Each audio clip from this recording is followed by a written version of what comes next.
Hello दोस्तों, नमस्ते नमस्कार। आप सभी को मेरे YouTube चैनल लक्ष्य हिंदी मीडियम में आप सभी को स्वागत है। आज हम बात करने वाले कुछ ऐसे टॉपिक्स के बारे में जो आपने देखा तो होगा पर समझा नहीं होगा, इसलिए आज इसे बहुत ही विस्तार से और सरलता पूर्वक हम समझाने का प्रयास करेंगे। आप इस आर्टिकल्स को हमने सोचा कि क्या बता, एग्जाम इतना पास है और हम एक एक टॉपिक को अगर एक सीरियल वाइज बताना शुरू करें तो बहुत काफी लंबा टाइम लग सकता है। तो हमने सोचा कि कुछ ऐसा टॉपिक क्यों ना बताया जाए जिससे कि वो एग्जाम में भी काम आ जाए, चाहे वो मैट्रिक का स्टूडेंट हो चाहे 12th के स्टूडेंट है, दोनों बच्चों के लिए जैसे काफी हेल्पफुल हो जाने वाला है। इसलिए इस टॉपिक को हम एक एक करके बताने का प्रयास कर रहे हैं। तो चलिए आइए शुरू करते हैं इस टॉपिक को। जैसे हमने यहाँ पे लिखा है आर्टिकल। आर्टिकल हम सभी को पता है कि आर्टिकल जिसको अ, एन और द कहा जाता है। तो ये तीनों आर्टिकल्स होते हैं। ये तीनों आर्टिकल्स को हम लोग क्या करेंगे, तीनों आर्टिकल्स के बारे में हम लोग एक एक करके विस्तार से समझने का प्रयास करेंगे। सपोज पहले नंबर अगर बात करा जाए आर्टिकल का, तो आर्टिकल क्या होता है, तो ए जिसको हम लोग ए बोलते हैं, ए एन द को आर्टिकल कहा जाता है। ए एन और द को क्या कहा जाता है, आर्टिकल।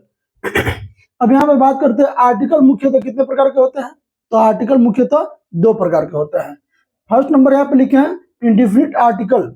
इंडिफिनिट जिसको हम अनिश्चित भी बोल सकते हैं, और इंडिफिनिट आर्टिकल्स में ए और एन आता है। सिचुएशन के हिसाब से हम इसका उच्चारण भी बताएंगे कि किस प्रकार से ये मतलब वो यूज किया जाता है। दूसरे नंबर पे अगर बात करा जाए तो डिफिनिट आर्टिकल्स होता है जिसको हम लोग बोलते हैं द। किसी भी खास वस्तु या किसी निश्चित नाम के पहले हम लोग द का प्रयोग करते हैं, तो उसके बारे में भी हम आगे चर्चा करेंगे। और फिर यहाँ पर दिया है उच्चारण की दृष्टि से भावेल। जैसे सपोज हम लोग बहुत पहले से पढ़ते आ रहे हैं, भावेल 5 प्रकार का होता है, ठीक है। हम समझ सकते हैं इस बात को कि भावेल 5 प्रकार का होता है। तो इस 5 प्रकार के भावेल से हमें और भी अदरवाइज जो भी ऐसे मतलब लेटर होते हैं वो भी भावेल में कभी कभी काउंट होने लगता है। तो इसमें भी ध्यान देना बहुत जरूरी बात है। आखिर ग्रामेटिकली तौर से अगर देखा जाए तो कुछ ऐसे लेटर है जो भावेल ना होते हुए भी भावेल का रूप लेकर बैठा हुआ है। तो आज हम उसी को यहाँ पे विस्तार करने का प्रयास किया, विस्तार किए भी हैं। जैसा कि यहाँ ए से लेकर जेड तक हमने यहाँ पे ABCD लिखा है, ABCDEFGHIJKLMNOP QRSTUVWXYZ। हमने जेड तक, ए से लेकर जेड तक लिखा है लेटर को, और इसमें इसके साथ साथ हमने हिंदी में लिखा है। पहला नंबर लिखा ABCDEFGHIJKLMNOP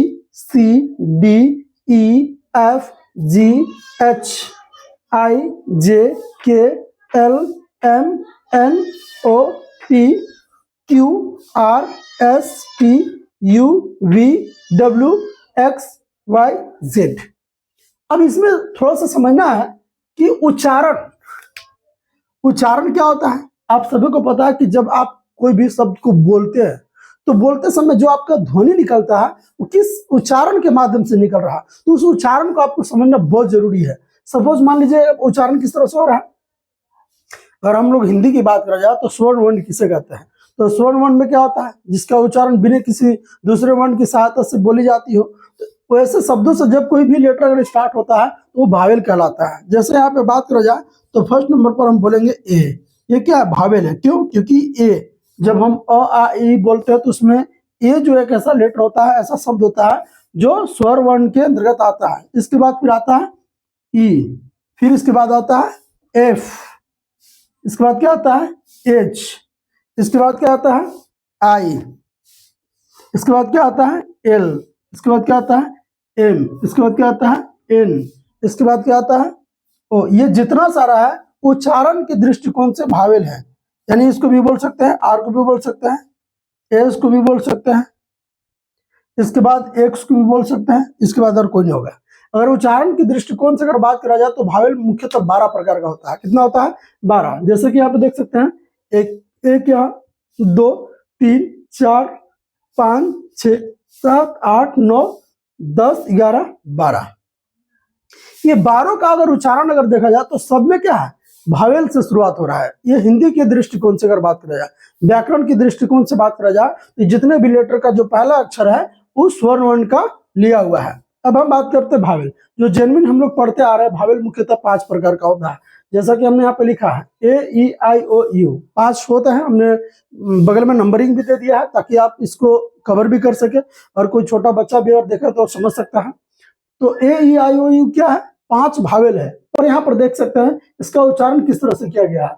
ये एंट है, दूसरे नंबर पर एलिफेंट है, तीसरे नंबर पर इंकपॉट, चौथे नंबर पर आउल और पांचवें नंबर पर अम्ब्रेला। क्या आपने इन सभी शब्दों को देखा है?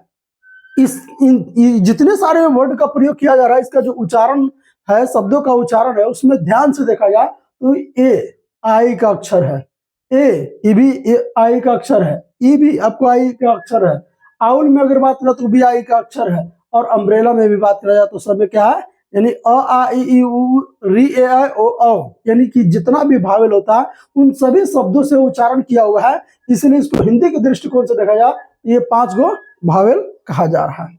ऐसे यहाँ पे देखा उच्चारण के दृष्टिकोण से वो जेन्युइन 5 हो गया, लेकिन इस उच्चारण के दृष्टिकोण से 12। अब बात करते हैं कॉन्सोनेंट का। जिसे कॉन्सोनेंट यहाँ पर हमने लिखा है BCDFGH JK LMN हो गया, PQRST U भी खत्म है, VWXYZ। ये टोटल कितना हो गया? 21। यानी कि कॉन्सोनेंट की अगर बात करा जाए 21 शब्द हो जाएंगे। जैसे कि देखिए एक चीज और हम बता दें, इसमें यू भावेल है, पर आखिर ऐसा क्यों? क्योंकि इसका उच्चारण पर डिपेंड करता है कि उच्चारण आखिर किया क्या है। जैसा कि हमने यहाँ पे लिखा है कि अम्ब्रेला, क्या लिखा है? अम्ब्रेला, लेकिन इसका उच्चारण क्या है? अस है। क्या है? अस है। तो ये क्या हो जाएगा? आपका भावेल हो जाएगा। लेकिन अगर यहाँ पे ऑब्जेक्शन है, अपवाद, कोई ऐसा शब्द होता है जो कि आप भावेल होते हुए भी भावेल का उच्चारण नहीं लेकर जा पाते हैं। जैसे यू से क्या होता है? यूनिट। तो इसका उच्चारण हम यूनिट लिखा हुआ है, लेकिन इसकी हिंदी जब उच्चारण कर रहे हैं तो हिंदी के अलावा जो वर्ड होता है उसके से लिया गया है। अब यहाँ पे यूनियन लिखे हुए हैं तो यहाँ पर भी यस है, फिर यहाँ पे यूनिवर्सिटी लिखा है तो यहाँ पर भी यस है, यानी कि इसका उच्चारण क्या है? हिंदी के जरिए है। तो आप इस सारे टॉपिक्स को आप एक ही करके यहाँ पे देख लीजिए, अगर चाहे तो आप इसको स्क्रीनशॉट ले लीजिए ना, और इसके आगे के वीडियो में या जस्ट इसी के आगे हम अभी तुरंत बताएंगे, है ना। आप इसको देखेंगे तो आपको पता चलेगा। ओके,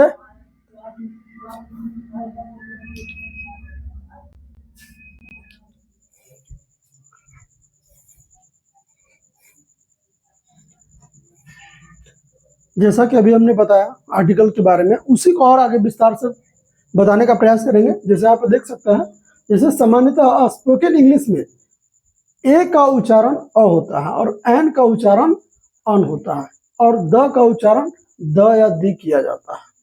जिसे शब्दों पर ध्यान रखना होगा, शब्द जिस प्रकार से होगा उन शब्दों के हिसाब से हम लोग ए एन और द का प्रयोग करेंगे। जैसे यहाँ पर कहा कि जब कॉन्सोनेंट साउंड के पहले द आता है तो उसका उच्चारण हम लोग क्या करते हैं? द। और भावेल साउंड के पहले अगर आता है तो हम लोग दी का प्रयोग करते हैं। अगर एग्जाम्पल की बात करा जाए तो जिसे हम लोग बोलेंगे द कैट, जिसे कैट बोलने से पहले उसका जो उच्चारण है क से हो रहा है, यानी कि उच्चारण क्या है? क से है, व्यंजन वर्ण है, तो उसके पहले हम क्या करेंगे? द बोल सकते हैं। लेकिन अगर बात करा जाए अर्थ का उच्चारण ई से, EARTH होता है, तो उसके पहले हम क्या करेंगे? दी अर्थ बोल सकते हैं। ठीक है, दी अर्थ बोल सकते हैं।